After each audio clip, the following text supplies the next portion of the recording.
Chapter 76. Jesus in Bethlehem explains the empire of peace to the shepherds. An unusual light appears. The shepherds recognize Jesus as the Christ. Let's go. The Logos went to Bethlehem and many people followed him. He found the shepherd's home where he was cradled when a babe. Here he abode. He went up to the hills where more than 30 years before the shepherds watched their flocks and heard the messenger of peace exclaim, "At midnight in a cave in Bethlehem, the Prince of Peace is born." And shepherds still were there, and sheep still fed upon the hills. And in the valley near, great flocks of snow-white doves were flying to and fro.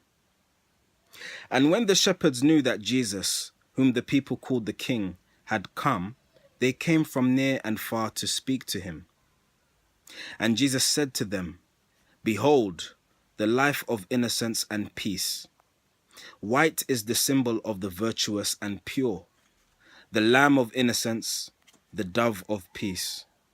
And it was meet that love should come in human form amid such scenes as these. Our father Abraham walked through these vales, and on these very hills he watched his flocks and herds. And here it was that one, the Prince of Peace, the King of Salem, came, the Christ in human form. A greater far than Abraham was he. And here it was that Abraham gave to this King of Salem tithes of all he had." He's referring to Melchizedek, by the way. "This Prince of Peace went forth in battle everywhere. He had no sword, no armor of defense, no weapons of offense.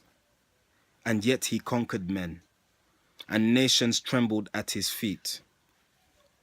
The hosts of Egypt quailed before this sturdy king of right. The kings of Egypt placed their crowns upon his head, and gave into his hands the scepter of all Egypt land. And not a drop of blood was shed, and not a captive placed in chains. But everywhere the conqueror threw wide the prison doors and set the captives free. And once again, the Prince of Peace has come, and from these blessed hills he goes again to fight. And he is clothed in white. His sword is truth. His shield is faith. His helmet innocence. His breath is love. His watchword peace. But this is not a carnal war. It is not man at war with man, but it is right against the wrong. And love is captain. Love is warrior. Love is armor. Love is all. And love shall win." And then again, the hills of Bethlehem were clothed with light. Again the messenger exclaimed, "Peace, peace on earth, goodwill to men." And Jesus taught the people, healed the sick, revealed the mysteries of the kingdom of the Holy One. And many said, "He is the Christ. The King who was to come has come." Praise God.